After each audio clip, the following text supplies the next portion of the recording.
é uma coisa que você tem que ir construindo. Mas, por exemplo, eu tenho a felicidade lá, eu sou coordenadora lá, né? Então, tem um médico numa unidade que é um CAPS AD, que esse psiquiatra em especial, ele adora fazer grupo. O problema é o avesso. Ele adora fazer grupo e terapia comunitária, que é uma coisa que ele gosta de desenvolver. Então, eu estou dizendo assim, mas isso é uma exceção. Mas eu acho assim, tem chegado cada vez mais as pessoas com esse desejo e essa percepção dessa coisa mais ampla, da integralidade de fato, querendo desenvolver. Então a gente vai cavando. Mas, por exemplo, é difícil, mas a gente ainda consegue uma brecha, sabe? Então, por exemplo, eu trabalhei 3 anos numa unidade que não é estratégia de saúde da família, um postão. Então, não tem ACS. Então, é um outro desafio ser psicólogo num lugar desse, em que o acesso no território é muito mais complicado. Então, eu ficava criando algumas estratégias, assim, como rodas de conversa mais permanente na unidade, na recepção, que a gente fazia, para poder acessar a comunidade de uma outra forma, né? E era um dificultador, porque às vezes a gente fazia muito ações coletivas na unidade, envolvia várias pessoas. Mas a dificuldade era assim, o usuário que estava na unidade, ele não queria sair de perto da porta do médico, porque ele tinha medo de perder a consulta. Mesmo a gente acordando com o médico, que na hora que ele fosse chamar, a gente ia avisar a pessoa que ela podia participar daquela ação, mas a população nos grudava. E aí eu vou brigar com essa pessoa, eu estou entendendo. Né? Numa outra oportunidade, quando ela vê acontecer que o médico chamou lá dentro, o próximo, que é o fulano de tal, aí a pessoa que está junto com a gente vai lá e fala, é a sua vez, minha senhora. A senhora entra, pode ser que numa outra oportunidade essa pessoa vem. Você está vendo que é uma coisa que existe um direcionamento, existe um desenho, mas é uma construção diária. Porque o serviço é muito dinâmico. Chega gente de todo jeito. Mas se você acredita, então, por exemplo, a gente estabeleceu nessa unidade, foi muito legal a construção, só daí, vou deixar você falar, tá? Que a gente pensou no envolvimento da equipe que estava com problema, pensando em criar um dia que seria um dia diferente. Então seria, e aí a gente tinha que dar um nome, que seria um dia que a gente ia conversar com a população de uma forma diferente. Aí a própria equipe escolheu vários nomes, aí a gente fez uma coisa lá de votar que nome seria, então ficou a Quinta do Saber para Cuidar. O nome final foi isso. Aí teve um lançamento do nome, e eu gosto, que isso é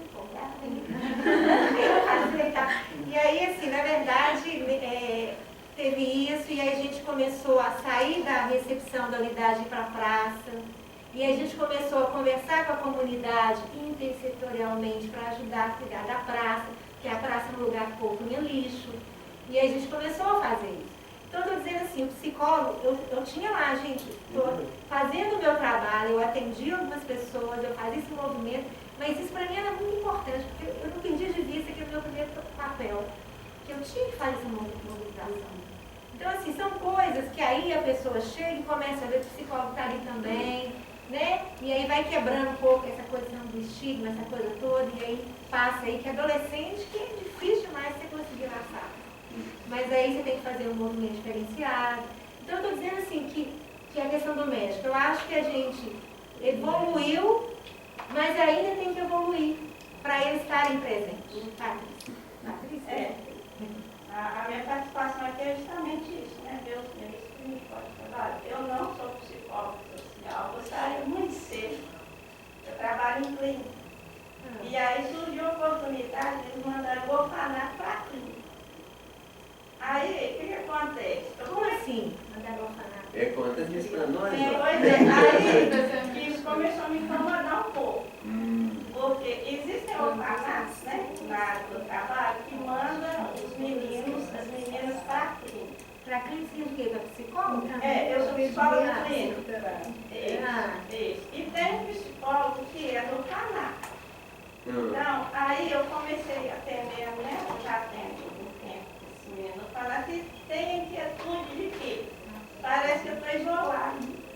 Então, aí, o movimento é o seguinte, né? Chamar o orfanato ou que eles permitam que eu vá lá. Só que muitas vezes não permitem que eu vá lá.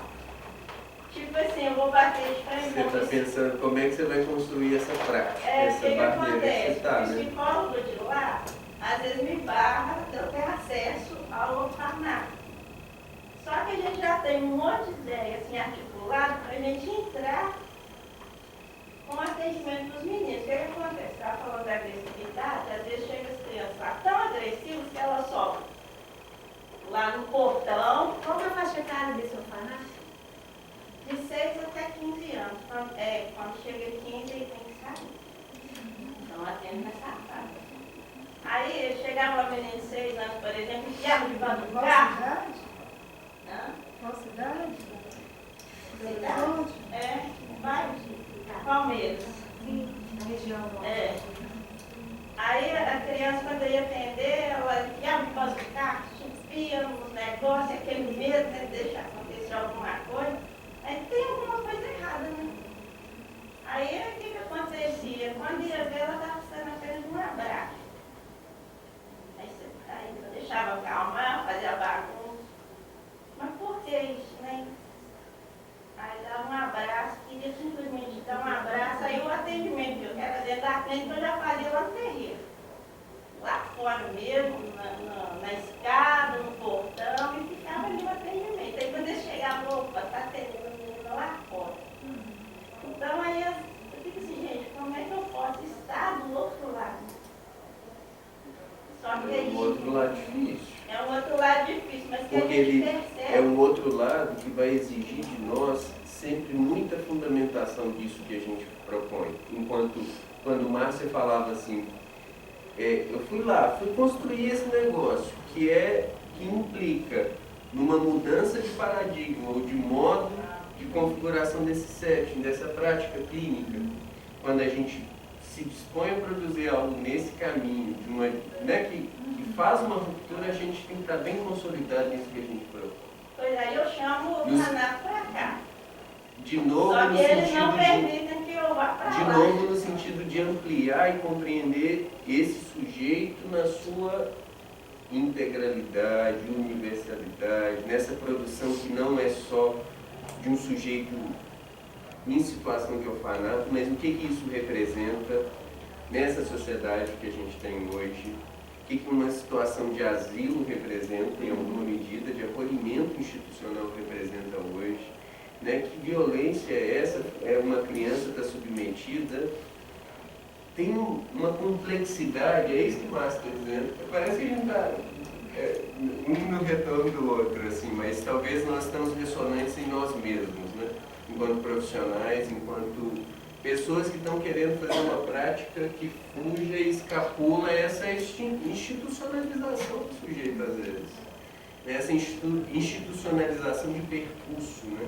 Nós estamos dizendo que fazer uma discussão da psicologia na atenção básica já é uma ruptura.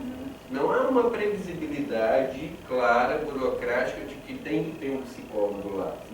Né? Assim, há uma construção por municípios, por pessoas. Então, esse campo de trabalho, ele ainda está se produzindo, ele ainda se articula, ele ainda se faz em diferentes dispositivos da rede. Então, a gente tem que estar o tempo todo localizando onde que a gente está, em que dispositivo é esse. Né? É lá no orfanato, é no conselho, é na atenção, é lá na gestão. Estou lembrando da Daniele, né, dizendo lá na gestão. Como é que a gente faz isso lá na gestão? Acho genial, né, vocês estarem propondo algo que marque também uma ruptura na construção da política pública e no modo de geri-la. Né, assim, o tempo todo. Olha, percebem como é que a gente vai, talvez de uma dimensão de conta, articulação de processos, a lugares intersetoriais, né, assim, lá na gestão. A psicologia ela é muito múltipla nesse fazer e o próprio fazer no SUS permite essa multiplicidade. Né? Ainda mais quando a gente considera o que é cuidado, o que é dignidade, o que é respeito, o que é saúde. Né? Então acho que a gente tem que estar disposto o tempo todo para compreender essa complexidade dos processos que se firmam na atenção básica, que se firmam nessa intersetorialidade. Né? E eu acho que isso diz sim de como a gente se organiza no contexto do trabalho, de como a gente utiliza desse campo de trabalho como uma prática possível para nós também, né? No fazer da política pública. Márcia vem dizendo, né, assim, há quanto tempo a gente vem se inserindo na política pública? Né? Hoje vocês sabem que o campo das políticas públicas é o campo que mais nos acolhe, que mais nos recebe do ponto de vista de exercício, né, de ter posto de trabalho. Abarca quase metade da nossa categoria. É muito grande. Isso nós estamos falando no universo de quantos psicólogos já no Brasil? 200 e pouco mil, né? A maior população mundial de psicólogos atuantes.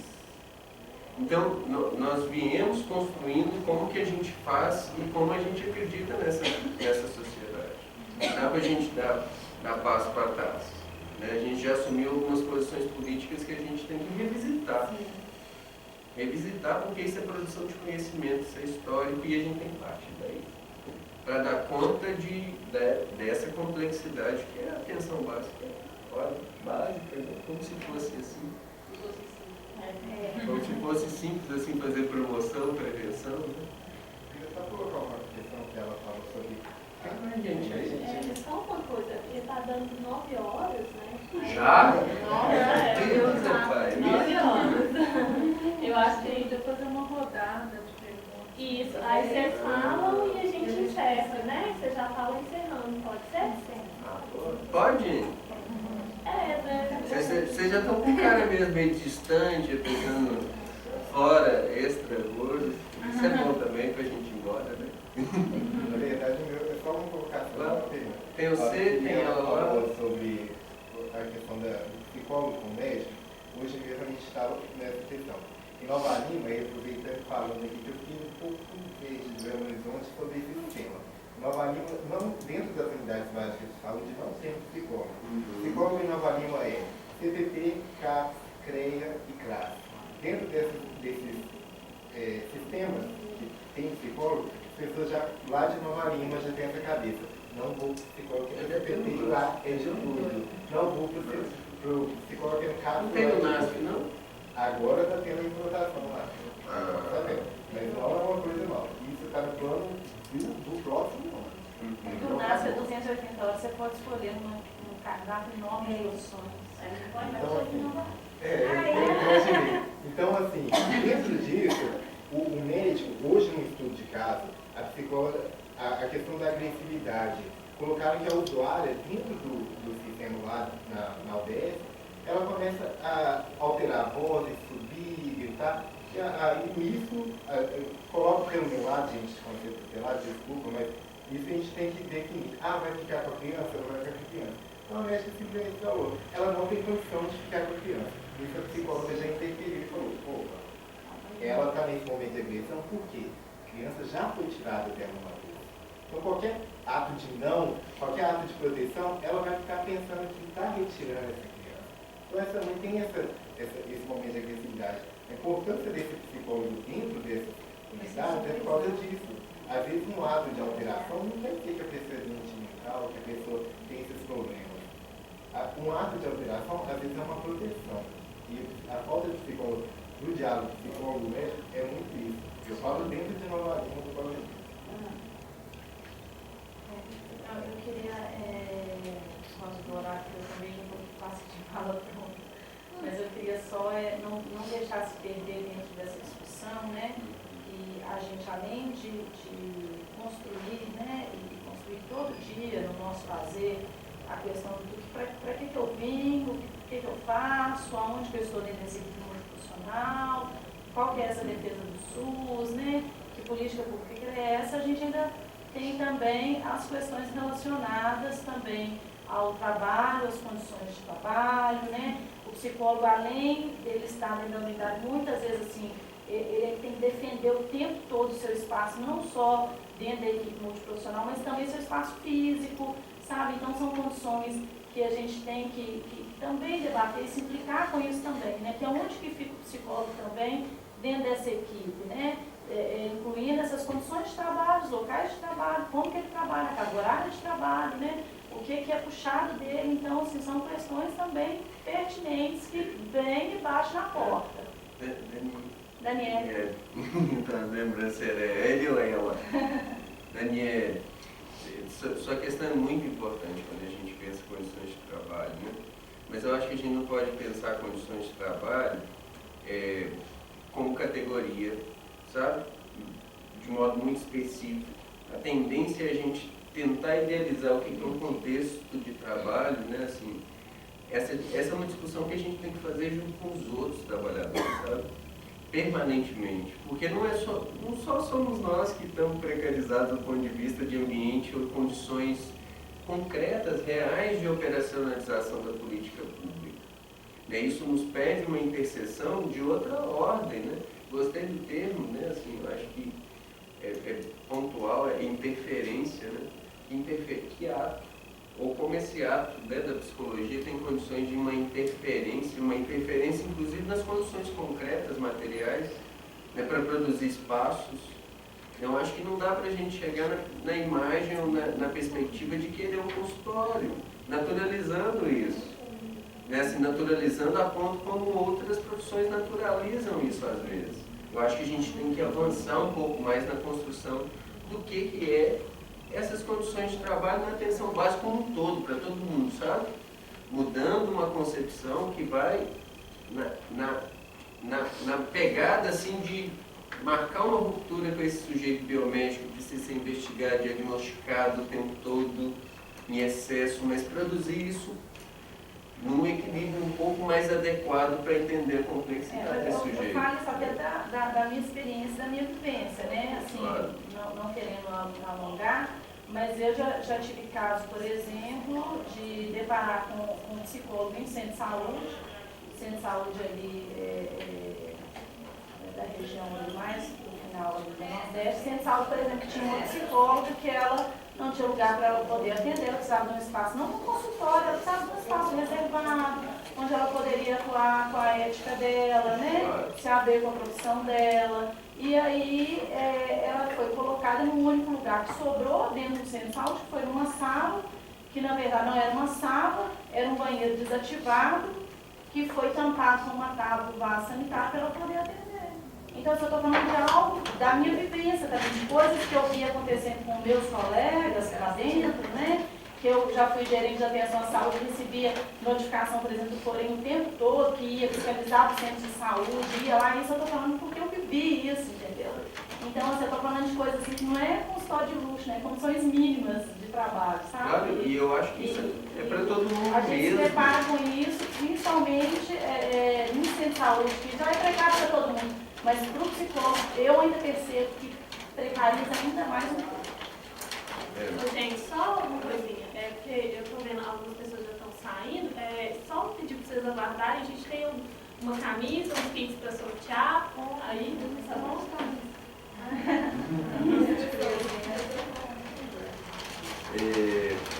Mas eu entendo o que você está apontando, assim. Entendo que às vezes a psicologia ainda cai numa leitura muito desse marginal, né? Assim, esse profissional que não é nem da humana, nem de lugar nenhum, né? E aí eu volto de novo a pergunta, o que a gente faz lá? Percebe, assim, eu acho que quando a gente ganha domínio ético, teórico, sobre aquilo que a gente tem feito e praticado, acho que a gente vai ter mais condições de sustentar os nossos lugares. Principalmente quando a gente sustenta isso como uma discussão de categoria. Né? E eu estou falando desse lugar como sindicalista. Né? Assim, eu fui encontrar no sindicato um meio para a produção de novas formas de agir, de lutar e de conquistar alguma melhoria na política pública do trabalhador. Em alguma medida a gente está aí submetido a situações precaríssimas de contratos, né, assim, numa lógica parceria público-privada que vem funcionando na saúde do país, que a gente tem que tomar cuidado. Né, assim, e aí a gente naturaliza isso, né? Às vezes a gente naturaliza receber um contrato para trabalhar dentro de um centro de saúde. Um contrato de R$ 1.100, às vezes, né, assim, ou um pouco mais do que um salário mínimo. Ou, às vezes, de prefeituras que abrem um concurso público salário menor do que o salário mínimo.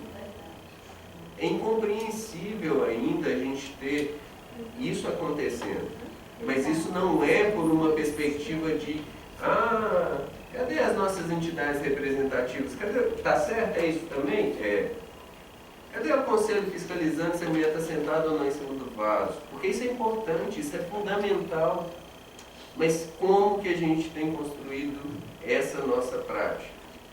Como que a gente tem construído, inclusive, a nossa prática de fiscalização do contexto de trabalho? Isso não é o que a gente discute normalmente, não. A gente só projeta. Quem vai resolver? Né? Alguém tem que resolver. Em cima do vaso não dá. Não dá mesmo. Né? Assim, mas eu acho que tem que partir de nós. Não dá mesmo, e o que eu tenho de real, de concreto nesse contexto de trabalho? Tem outros corpos, tem outras pessoas, tem um campo muito múltiplo, redes infinitas para a gente percorrer e para a gente agenciar novas formas de produzir conhecimento e agir nesse contexto da política pública. Eu quero terminar assim, convidando vocês para singularizarem a prática de vocês, percebem? Para vocês lerem isso também de outra forma, numa postura crítica, que não é de um lugar que a gente parte, mas de uma compreensão de mundo, de que óculos que a gente está usando, de que ferramenta a gente tem para transformar alguma coisa. É isso. Então, finalizando assim, acho bacana de perceber a diversidade, né, das pessoas que estão aqui e interesse com relação à questão da atenção primária. E dizer assim, olha, é um campo que está posto, né, tem muita coisa a ser feita, mas tem muita coisa super interessante que a gente pode estar se envolvendo nesse campo e que realmente está em construção. Então, cada um que se colocar disponível a estar, né, desenvolvendo essa equipe, ele tem muito que contribuir com a nossa prática, enquanto psicólogo, enquanto categoria, né? Então, assim, eu acho que somos nós mesmos que vamos estar assumindo esse campo. Então, assim, eu acho que é um campo bacana. Eu, particularmente, gosto muito, apesar de estar na gestão, mas eu gosto muito da prática e desenvolver o trabalho, assim. Mas, de todo jeito, eu queria agradecer, né? Espero que a gente tenha contribuído e tenha, pelo menos, feito algumas provocações.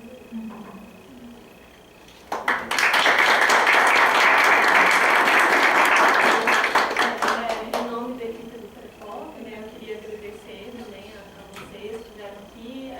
Eu acho que a conversa, né, como foi a proposta da Márcia, do Antônio, foi bem rica, né? Eu espero que para quem não conhecia o Prepop, né, e ficou conhecendo, assim, pense no Prepop como uma ferramenta interessante para os psicólogos que querem pensar e atuar nas políticas públicas, né? Daqui a pouco lê nossa pesquisa. Exatamente. A gente está aí, né, o conceito está aí para ser acessado. E aquilo que ele oferece aos psicólogos, né, os estudantes está aí para ser acessado também. Vocês podiam, a gente tem uma lista de 1 a 44. Algumas pessoas não vieram, né? Mas vocês podiam falar, são 4, uma camisa e 3 kits. Aí vocês podiam falar os números, né? Aí Eu vou falar, então, hoje é o dia? 10. Número 10. Tá, 10 não veio. Não veio. Não, então eu falo outro. Eu vou falar... 11. É o... Você não leu. É pra falar outro? Não, tudo bem, deixa ele. Deixa eu falar outro, já que não veio. Vai, Eu achei que ia falar outro. Não, já recebeu. Não, ele vai receber. Nossa, deixa eu ver mais ou menos os assinados. Então, vira a folha. Então... Eu quero mexer aqui mais. Não, mas do outro lado tem, né? Então é um número maior, pra não saber. Aqui, tá vendo? Vai até 40. 44. Então, eu vou falar 40. Daniele. Pelo menos Vou falar um também. Vamos ver nos meios. 21. Tem? Não. 30. Tem, a Patrícia.